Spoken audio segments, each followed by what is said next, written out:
This is a Steinway D, and I have tuned to fifth, rather pure, and I have raised A flat.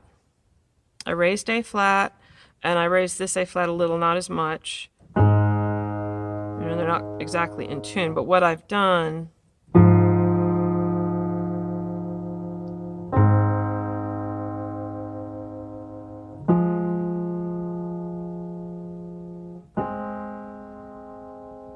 so I've tried to get all the beats as close as I can. So this one, so we could hear it more easily, and then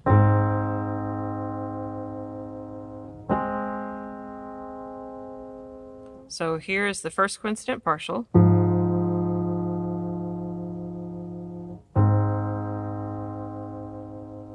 Here's the second coincident partial.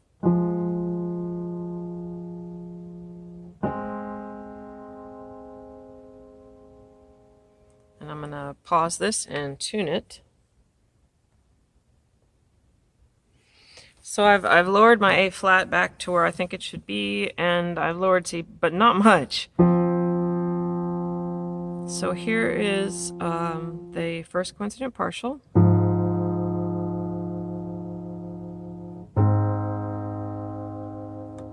Second coincident partial.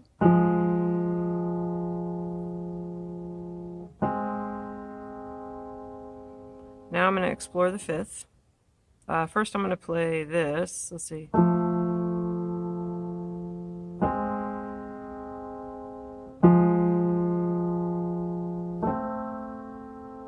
Play major thirds.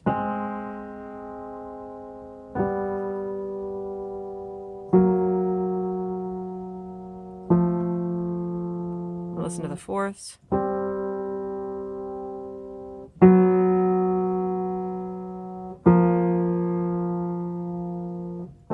Minor thirds.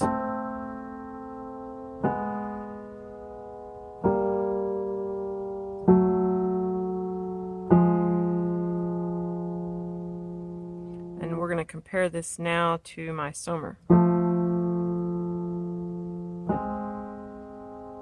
Oh, major minor third. Let me do that. Let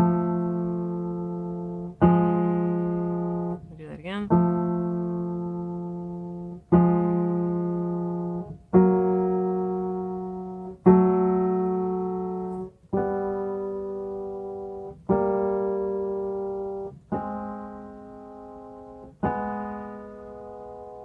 And that is a Steinway D. This is my Sohmer console, and I've tuned my fifth without measuring it too much. So it's not pure, but tuning it pure on here is like rocket science. So listen to my second coincident partial measurement.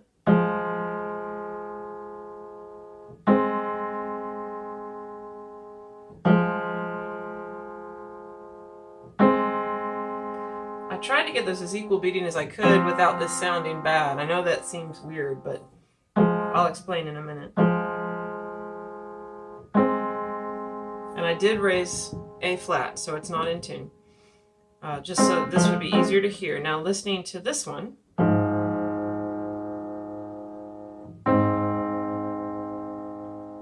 So we're definitely wide at my first coincident partial. Definitely.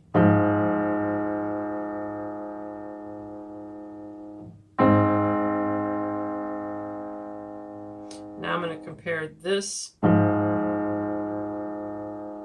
this.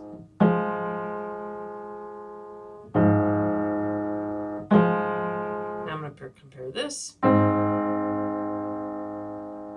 this.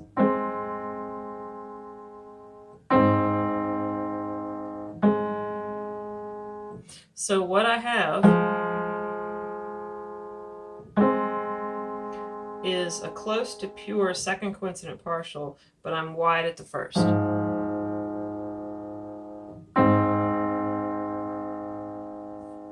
let me show you a few more things. So what I've done now is I've tried to tune it closer to pure at the first coincident partial.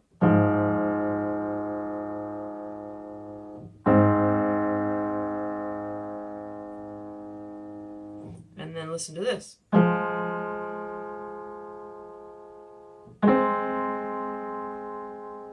See, there's your problem.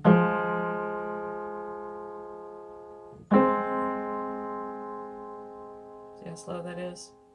Now, let me get this fifth in between the two and replace A flat, and we will analyze it again just like we did the Steinway. So I've tuned C to be both wide and narrow between the first and second coincident partials. So here is my second coincident partial.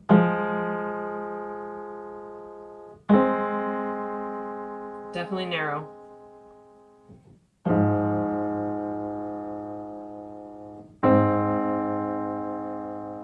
Possibly slightly wide. Here's my major thirds.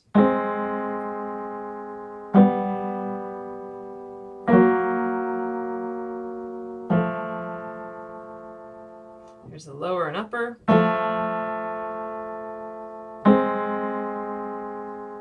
Fourths.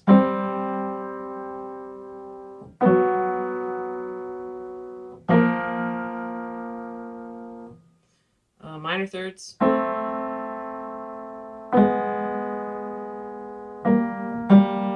that again. I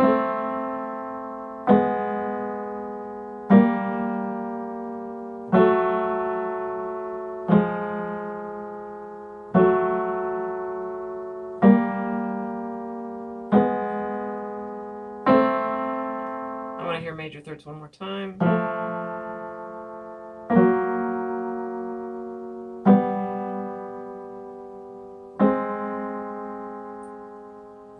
Major third, minor third.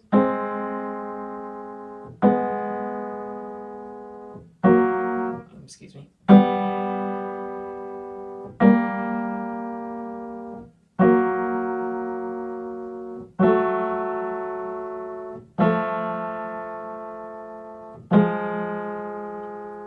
So my takeaway from this, on the Steinway D, it was easier to make this both narrow and close to pure at both the first and second coincident partial. And if I wanted to push it, I could, but the difference was not as great as the Sohmer console. If I tune the Sohmer console to where, in fact, I might do that in a minute, to where both of these are narrow, or wait, did I do that? No, I tried to tune this pure, but you saw that this major third was ridiculously slow if I tuned this fifth narrow at the first coincident partial. Whereas if I did that on the Steinway, it was still within the realm of usable. So this is something to keep in mind with poorly scaled pianos. Sometimes you have to check, different partials and put it between places. I think I'm going to have to go back and listen to my own video, but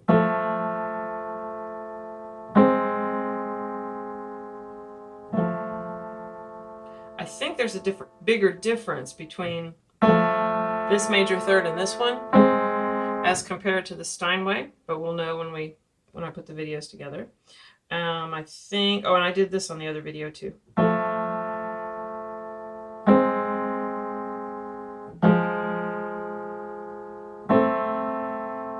And I think there was a bigger difference between major third, minor third, common bottom note on this piano.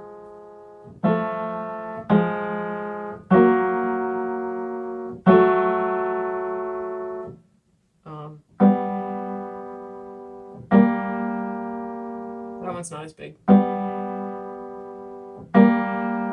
Then again, maybe it is. So what I think I've done is I've stretched this fifth enough to be pure or slightly even sharp at the first coincident partial in order to get everything to work together in a way that suits me. So there are probably many takeaways from here I'm not observing at the moment, but this video will be up for a while and we can add some in the descriptions as they come along, as more insights come along. I hope everybody gets something out of this. Thanks.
excuse me.